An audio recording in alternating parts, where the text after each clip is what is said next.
Welcome to our channel, your ultimate destination for heartfelt and gripping stories from WWE. In today's video, we'll be talking about the heartbreaking losses of legendary wrestlers who left us far too soon. We'll delve into the causes of their untimely passings, from health complications to shocking and tragic events, and how these losses impacted fans and the WWE universe. But that's not all. We also have some very sad news about Shane McMahon. Stay tuned till the end, and don't forget to like and share and subscribe. Eddie Gilbert, born on August 14, 1961, was a notable American professional wrestler and promoter, celebrated for his charisma and innovative contributions to the wrestling industry. He gained prominence in the 1980s and early 1990s, performing in various promotions such as the World Wrestling Federation, WWF, World Championship Wrestling, WCW, and Eastern Championship Wrestling, ECW. Gilbert's wrestling career commenced in the early 1980s, where he quickly established himself as a dynamic performer with a talent for in-ring storytelling. His high-energy style and psychological acumen endeared him to audiences, leading to several championship victories and memorable feuds with notable wrestlers like Jerry Lawler and Tommy Dreamer. Beyond his in-ring achievements, Gilbert also served as a booker and promoter, influencing storylines and mentoring emerging talent. Tragically, on February 18, 1995, at the age of 33, Gilbert was found deceased in his apartment in Isla Verde, Puerto Rico. The official cause of death was a heart attack. Contributing factors may have included previous injuries from a 1983 car accident, as well as alleged use of painkillers and substances like cocaine, which could have compromised his heart health. Despite his untimely passing, Eddie Gilbert's legacy persists, with his innovative approaches to wrestling continuing to inspire both fans and professionals within the industry. Rocky Johnson, born Wade Douglas Bowles on August 24, 1944, in Amherst, Nova Scotia, Canada, was a trailblazing professional wrestler and father of Dwayne "The Rock" Johnson. He began his wrestling career in the 1960s, competing across Canada and the United States. Known for his charisma and athleticism, Johnson broke racial barriers in the industry. In the late 1970s, he gained national fame in the World Wrestling Federation, WWF. Teaming with Tony Atlas as the Soul Patrol, they became the first African-American duo to win the WWF World Tag Team Championship in 1983. Johnson's agility and powerful moves captivated audiences and showcased his skills. Beyond his wrestling achievements, Johnson mentored young talent, including his son, Dwayne. He retired from professional wrestling in 1991, but remained active as a trainer and promoter. In 2008, he was inducted into the WWE Hall of Fame, recognizing his significant contributions to the sport. Johnson passed away on January 15, 2020, at the age of 75. According to his son Dwayne, the cause was a massive heart attack caused by a blood clot that traveled to his lung. His legacy continues to inspire wrestlers and fans worldwide. Edward Wiskowski, born on January 10, 1945, in St. Joseph, Missouri, was an American professional wrestler best known for his portrayal of Colonel De Beers in the American Wrestling Association, AWA, during the 1980s.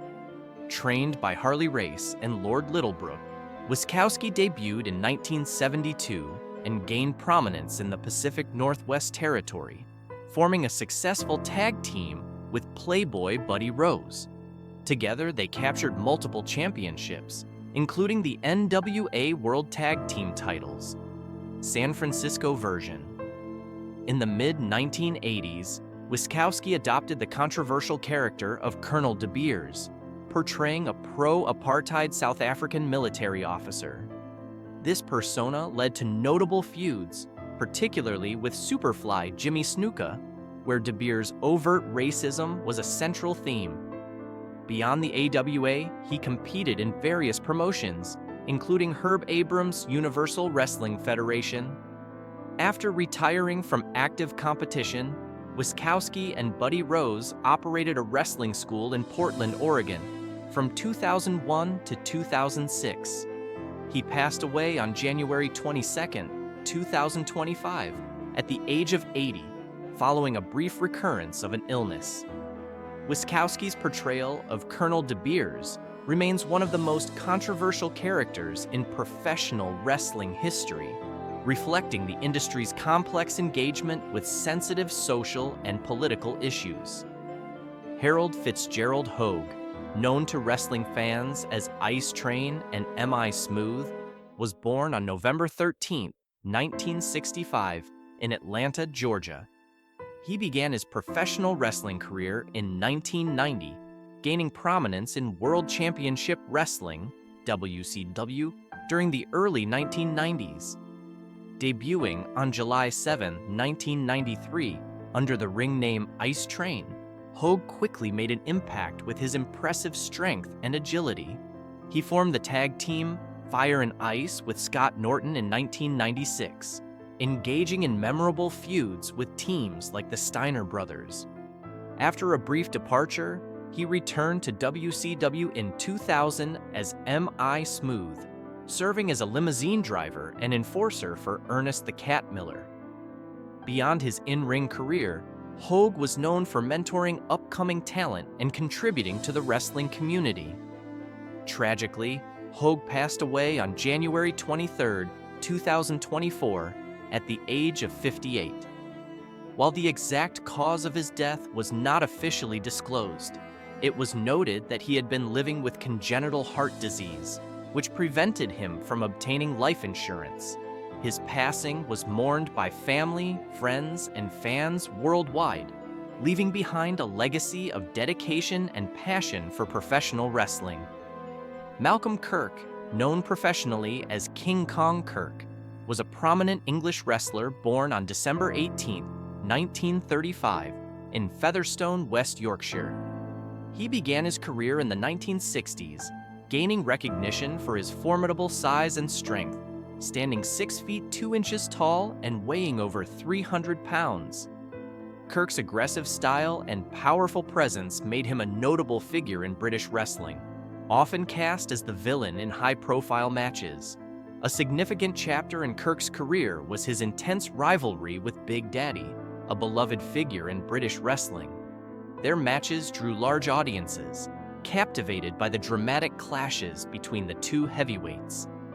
Tragically, on August 23, 1987, during a tag team match at the Hippodrome in Great Yarmouth, Norfolk, Kirk collapsed in the ring after receiving Big Daddy's finishing move, the Big Daddy Splashdown.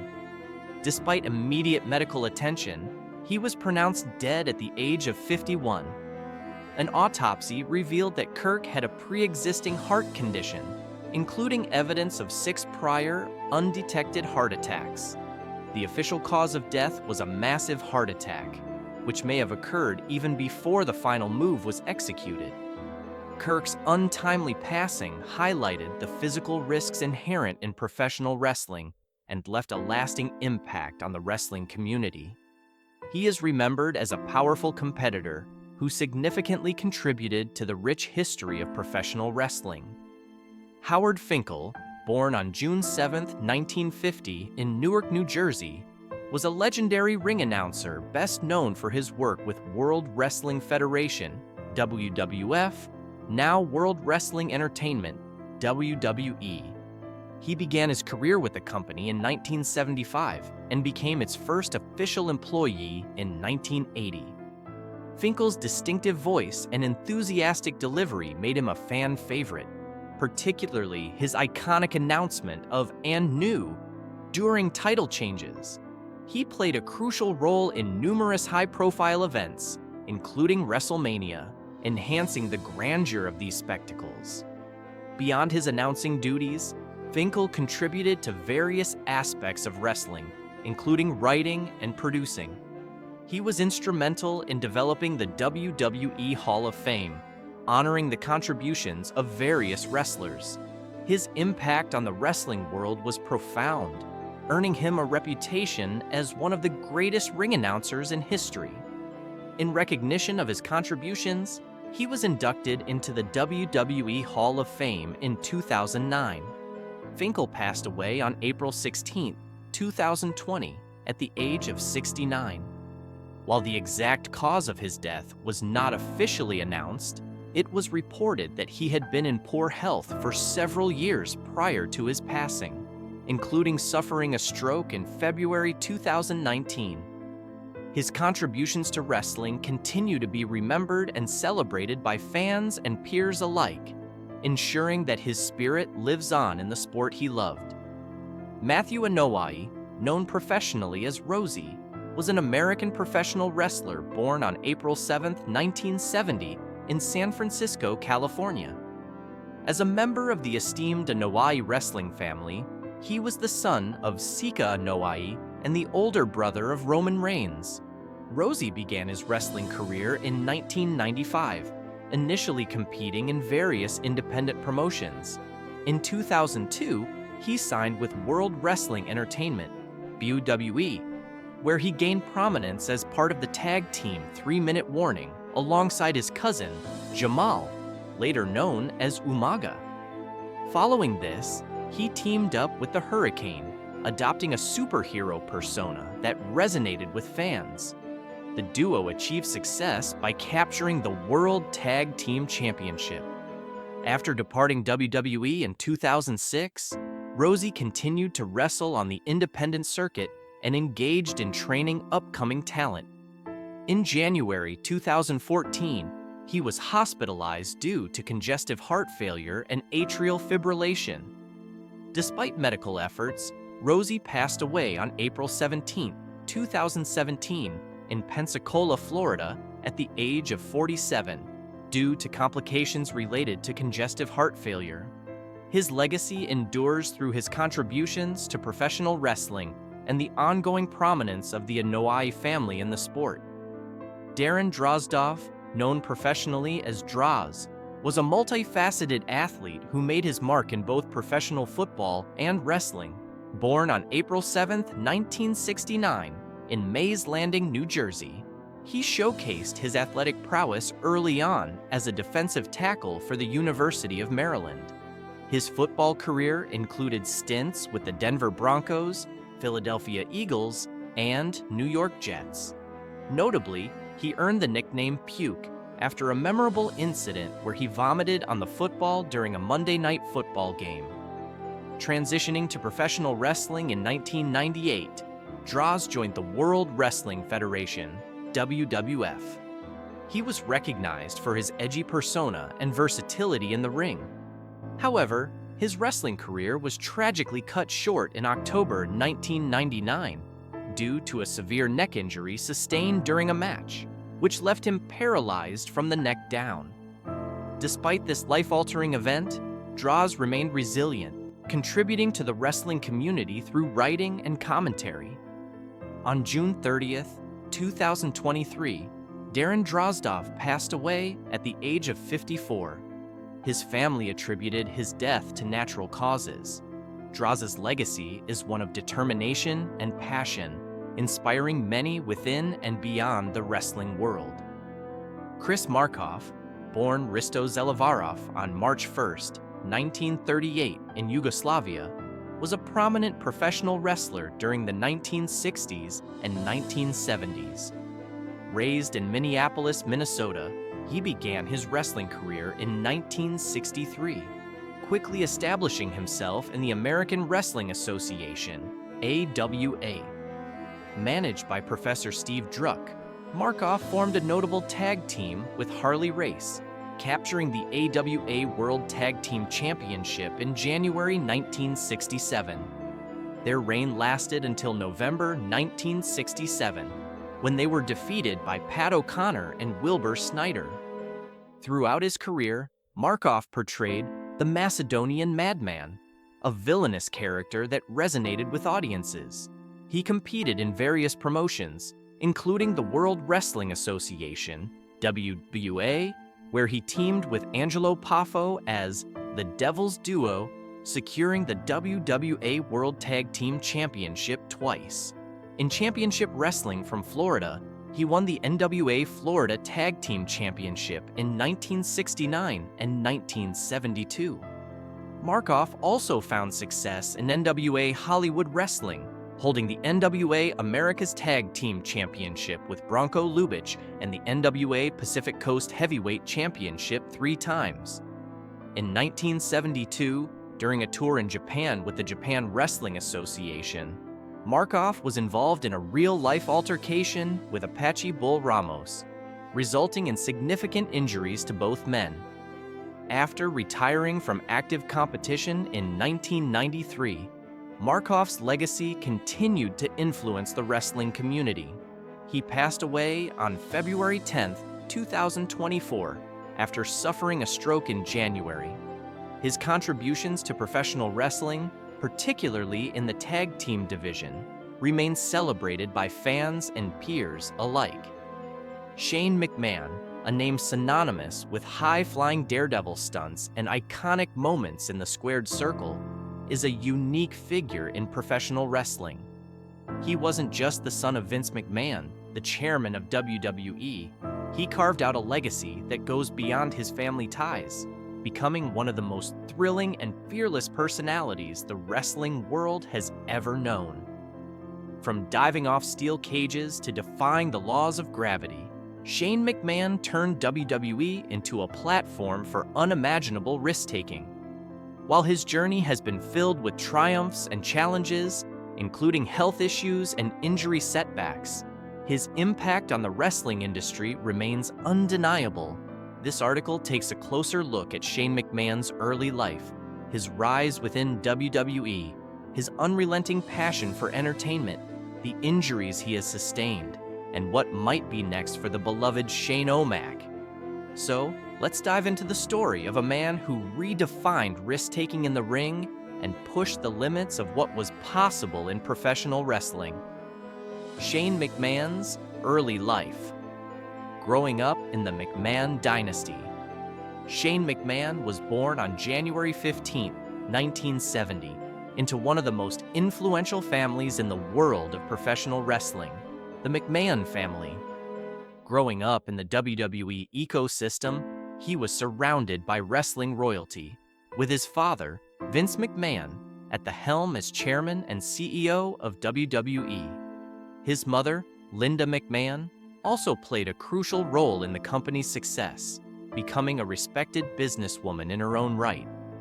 Despite being born into such a prominent family within the world of professional wrestling, Shane McMahon did not initially follow the typical path expected of him.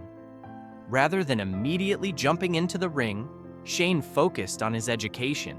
He graduated from Boston University in 1993 with a degree in communications, and rather than becoming an on-screen character, he began his career in WWE by working behind the scenes. His early work at WWE involved learning the intricacies of the business, from production to marketing, while also assisting with WWE's efforts to expand internationally. Shane displayed an aptitude for business, particularly in expanding WWE's digital and global presence in the late 1990s.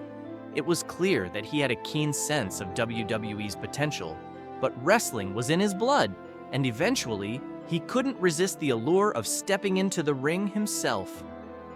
The wrestling career of Shane O'Mac. From executive to risk-taker.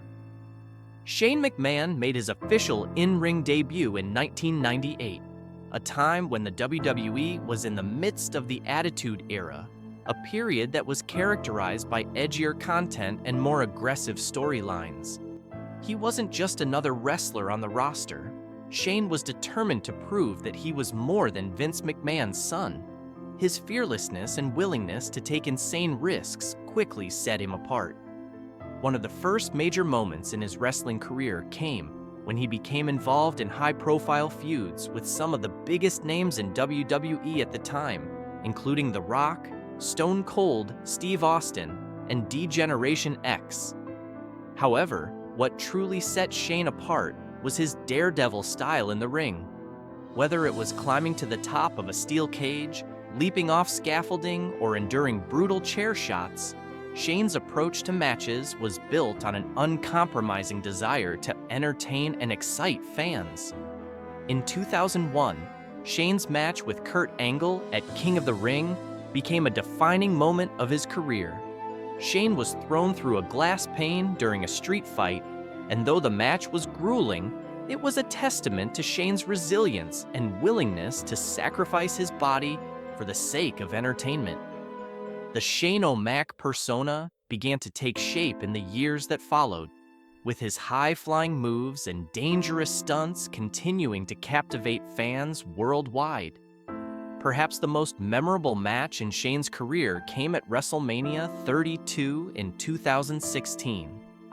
After a 6-year absence from WWE, Shane returned with a vengeance, facing The Undertaker inside the Hell in a Cell structure.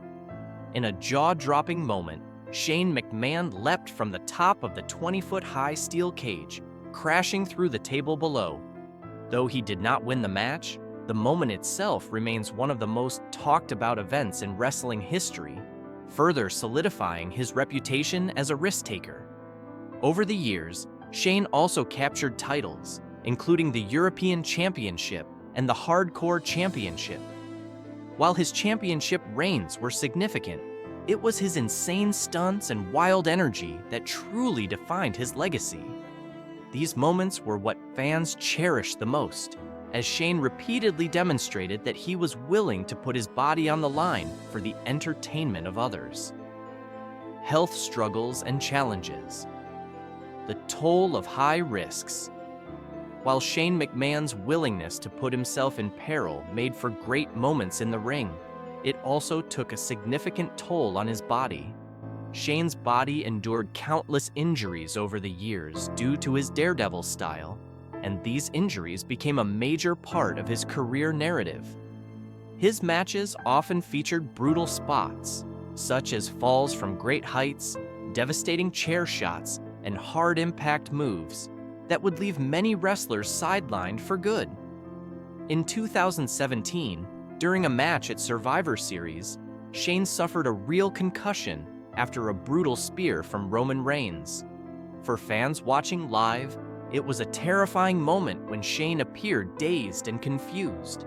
The injury showed just how serious the physical demands of Shane's style of wrestling were, but it didn't stop him from continuing his career. Additionally, Shane's leap from the Hell in a Cell during WrestleMania 32 left him with bruises, cuts, and injuries. He narrowly avoided severe damage, but it still took a toll on his body. In 2018, Shane was hospitalized due to acute diverticulitis and an umbilical hernia, which forced him to step away from WWE for a brief period. Despite the setback, Shane returned to the ring a month later, continuing his intense feud with Kevin Owens and Sami Zayn. His resilience was evident, but with each year, the strain on his body grew increasingly apparent. Shane McMahon's last match and health updates. Shane McMahon's most recent in-ring appearance came at WrestleMania 39 in April 2023. What was supposed to be a surprise return and a match against The Miz quickly took a tragic turn. Just moments into the match, Shane suffered a catastrophic injury after a botched landing, tearing his quadriceps. The injury immediately halted the match, with Snoop Dogg stepping in to improvise and continue the segment. Shane underwent immediate surgery to repair the torn quadriceps, and since then, he has been on the road to recovery. His fans were left anxiously waiting for updates on his health and whether his injury would end his in-ring career. Although Shane has proved time and again that he is capable of bouncing back from adversity, the severity of this injury, combined with his age and long history of physical tolls, has raised questions about whether he will return to the ring. As of late 2023, There has been no official word on when or if Shane McMahon will make another appearance in WWE. Given the seriousness of his injury, it is uncertain whether WrestleMania 39 will be his final match. Addressing the rumors. What's next for Shane O'Mac? As rumors circulate about Shane McMahon's future, speculation continues to grow. Given the severity of his injury and his age, Shane is now in his 50s, it's possible that his days of jumping off cages and risking life and limb may be behind him. However, one can never count out the resilience of Shane O'Mac. Some reports suggest that Shane might take on a more behind-the-scenes role within WWE, possibly returning to his roots as a corporate executive. With his extensive background in WWE's operations and his experience expanding the company's global reach, Shane would undoubtedly be a valuable asset in WWE's continued growth. Even if he steps away from in-ring action, his passion for WWE's success is evident, and he could still contribute to the company's future in a different capacity. Though his future remains uncertain, Shane McMahon's influence and presence in WWE are far from over. Fans continue to hope that he will return, in some capacity, to entertain and contribute to the legacy of the McMahon family. Conclusion: the legacy of Shane McMahon. Shane McMahon's career in WWE is nothing short of legendary. While he may not have the same number of titles as some of the industry's other greats, his legacy is built on his incredible ability to entertain and his willingness to risk everything for a moment of glory.